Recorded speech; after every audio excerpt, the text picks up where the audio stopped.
My name is Heather Meekum, and I'm here with Chesney Stewart, Lindsay Wells, and Stephanie Sanders, and we are going to present a concept analysis on the quality of life in chronic illness. So we'll start by talking about the background and significance of quality of life in chronic illness, and to do that, we'll first talk about what quality of life is. So quality of life, when we talk about that, it's a very broad and complex term because quality of life can mean different things to different people. And what I think quality of life is may not necessarily be the same thing as what anyone else thinks quality of life is.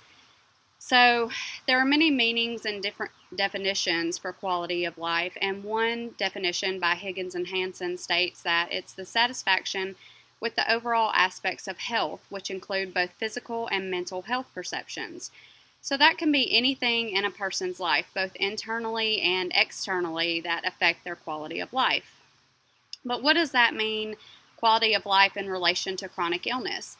Well, numerous studies have been done, and they have found that people with chronic illnesses have a much lower self-perceived quality of life as compared to those people without a chronic illness. And why is that? Well, chronic illnesses have many repercussions for both the patient and the healthcare industry, and that's because chronic illnesses generally require people to have more treatments, more medications, a higher hospitalization rate, and they have a higher disability rate, and all of that affects their quality of life. So to help improve quality of life, the healthcare industry has come up with health-related quality of life assessments and indicators to help bridge the gap between many disciplines and services so that people with chronic illnesses can get the resources they need to have an improved quality of life. And this is important because as our population continues to live longer, chronic illnesses become more significant. And if we can improve the quality of life for these people, then we can actually reduce the burden of disease and reduce the cost of medical treatment and care. So we can see that quality of life in chronic illness plays a significant role in healthcare, and there's been a lot of wide-ranging research that's been done to study the different effects of quality of life and chronic illness. And one big area that's been studied as to the effects of quality of life is comorbidities. And comorbidities are thought to be so detrimental to quality of life because people that have comorbidities often utilize healthcare less often than they should, and this results in higher healthcare costs and higher hospitalization rate. And it's been unclear about why people with chronic illnesses and comorbidities utilize healthcare less often. So Earnshaw and Quinn did a study to determine why healthcare was utilized less often in people with chronic illnesses and to determine the effects that it had on quality of life.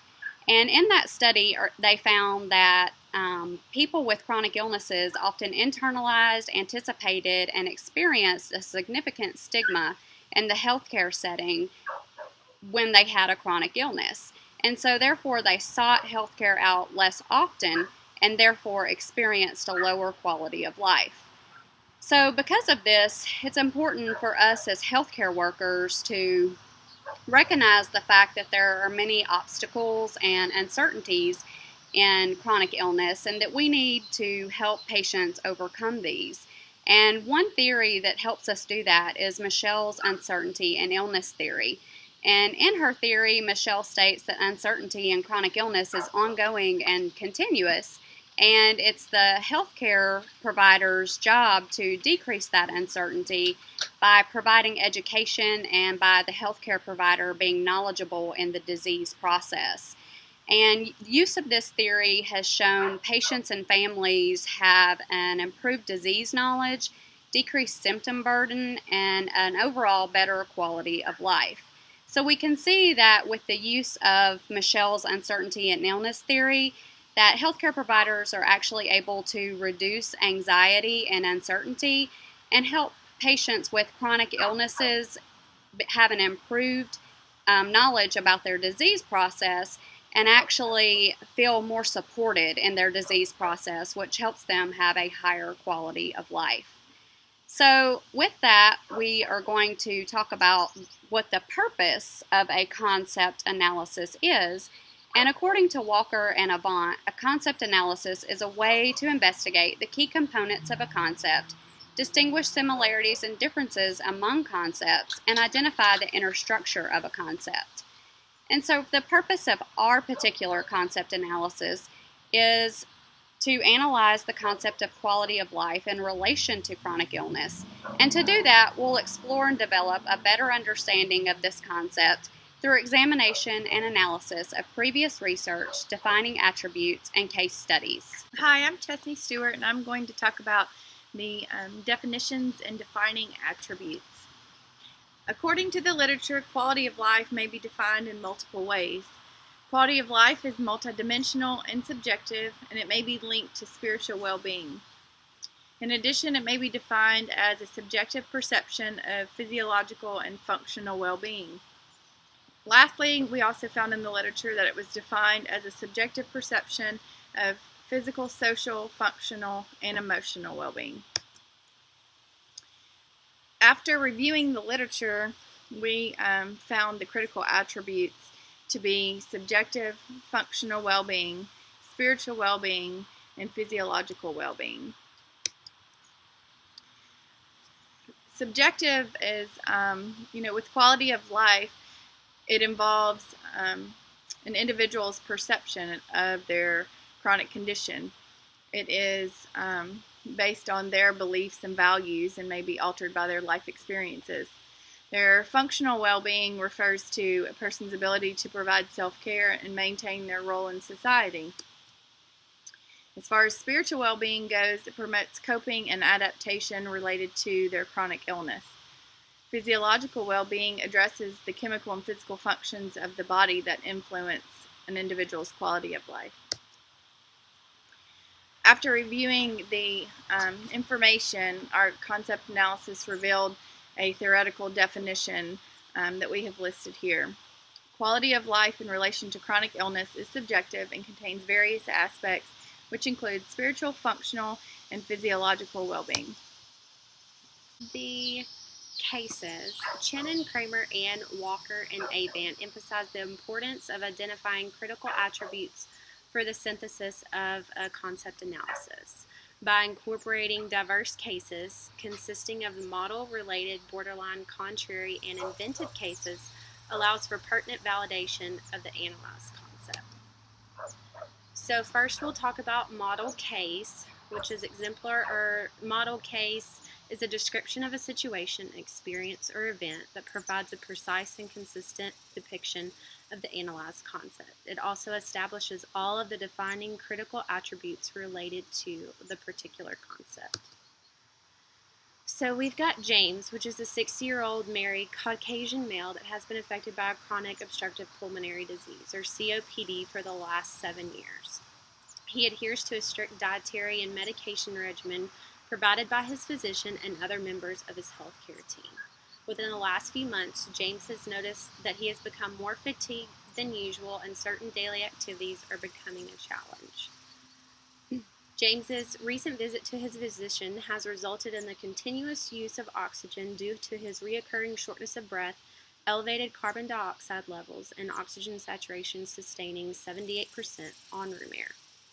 James's physician organizes his care by providing James with written instructions on how to monitor oxygen saturation with a pulse oximeter, providing examples of daily exercise that can be performed, and scheduling monthly follow-up appointments to obtain adequate health-related needs. Despite James's decreasing health status, he remains optimistic, turning to his Christian faith and support system of close family and friends for encouragement and inner strength. James was fortunate enough to be employed by a publishing company that supports his recent decision to work from home, which allows James to cope with his progressing disease and continuous use of oxygen. Working from home also allows James to perform other tasks and chores that need to be completed. By adhering to his healthcare regimen, James is able to spend more time with his family, his friends, and also attend certain social events in which he so desires. This model case exemplifies James's ability to maintain his quality of life in chronic illness in relation to COPD while engaging in the three critical related instances that exemplify a different but comparable concept, depicting certain criteria, such as a single word, in order to distinguish it from the model case. Related cases do not contain all of the defining attributes of the concept being analyzed. So we have Mr. Brown, who has lost his 18-year-old son in a motor vehicle accident about a year ago. Since Michael's death, Mr. Brown has lost motivation and sheer determination for life. Mr. Brown has skipped several dialysis appointments, worsening his end-stage renal failure, which has led to other serious health-related comorbidities. Mr. Brown has lost his employment and now chooses to gamble in nightly poker games with his old college roommate, which has placed an extreme financial burden on his wife. This related concept case depicts the functional attributes of Mr. Brown, providing an explanation in the effort regarding self-care and maintaining his role in society. The physiological attribute is well illustrated, but Mr. Brown lacks the ability to cope and displays no inner strength. So now we're going to talk about borderline cases, which technical words that are used, but they're used in a different context. In an analyzed concept of quality of life, the attribute of spiritual well-being promotes coping and adaptation related to chronic illness. But spirituality can also be depicted as religion. So we've got Miss Thomas, who is a 32-year-old born with a rare hemophilia disorder and a spiritual upbringing as a Jehovah's Witness. Following a severe motor vehicle accident, Miss Thomas's injuries require multiple blood transfusions. Remaining conscious, Miss Thomas refuses any and all blood transfusions despite her chronic illness and unfortunately passes due to her significant injuries. This case depicts Miss Thomas's spiritual well-being in relation to her religion rather than her ability to cope and adapt to her chronic illness of hemophilia. So now we have contrary cases, which might be similar to the model case in regards to some aspects, but definitely are not instances of the concept. Contrary cases do not meet any of the required critical attributes of the concept. So here we have Miss Smith, who suffers from dementia, who has progressed to advanced stages of the disease.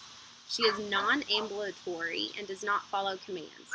She is not oriented to person, place, or situation. Therefore, she is cognitively unable to make decisions or express her quality of life. It is not possible to obtain subjective data from Miss Smith.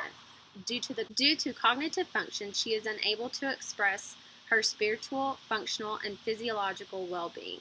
Consequently, the case does not meet any of the critical attributes pertaining to quality of life in chronic illness. So now we'll talk about invented cases, which contain ideas outside personal experiences, which require placing original situations into that of fabricated ones.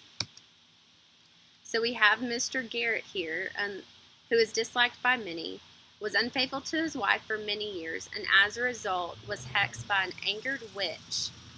Mr. Garrett now experiences severe hallucinations and delusions, causing an elevation in blood pressure, tachycardia, and increased respirations. Mr. Garrett is unable to relate to the real world and cannot contribute to self-care activities, resulting in extreme malnourishment. Mr. Garrett is unable to cope with the witch's hex, stating, "I just want to die."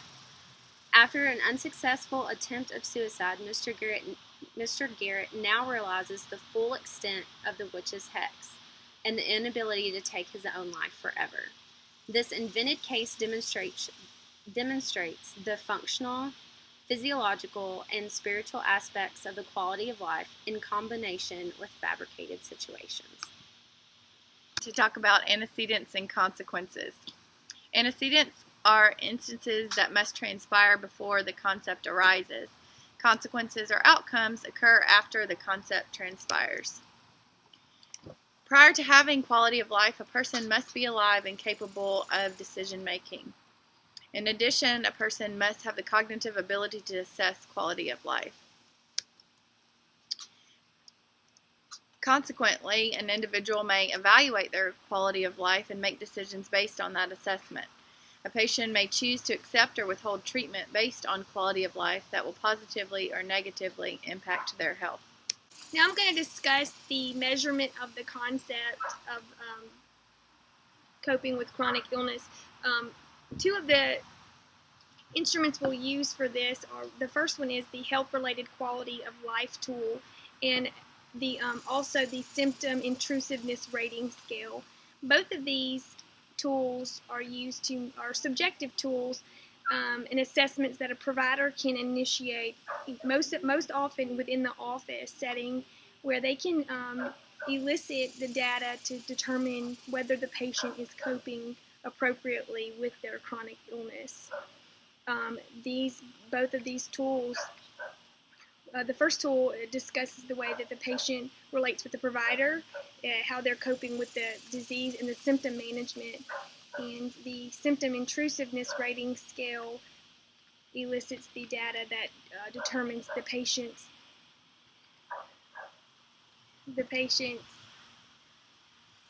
perception of dealing with the chronic illness. The operational definition is discussed through the chronic illness disease state symptom intrusiveness model. This is a concept that was derived, according to Smith, that prior to this model there was not a tool that developed to discuss the patient's perception of the management of symptoms for chronic illness. But this conceptual model has been developed to do so. It also discusses that the health-related quality of life and the symptom intrusiveness rating scale, in using these tools with this concept will guide the provider in assisting the patient to effective coping. In summation, dealing with chronic illness, these patients most often have an unsatisfactory quality of life in their report.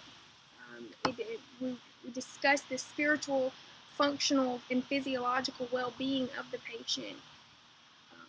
The antecedents and consequences of these, whether or not the patient's compliant, their decision to be compliant or not with illness management, it all affects their perception of the quality of life.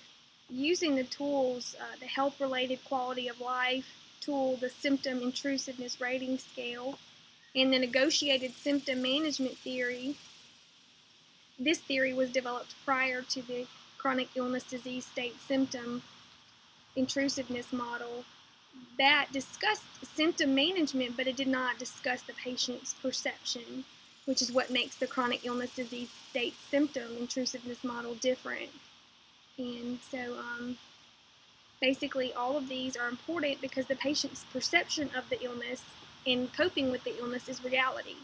And that is why it's important to know where the patient, what their viewpoint is on their quality of life, and how we can enhance that as a provider, providing education and planning, discussing the plan of care with the patient, and knowing what to anticipate with the disease, what comes next, and how to handle it appropriately will all enhance the patient's perception of quality of life. And that's it. Thank you for your time, and we appreciate you.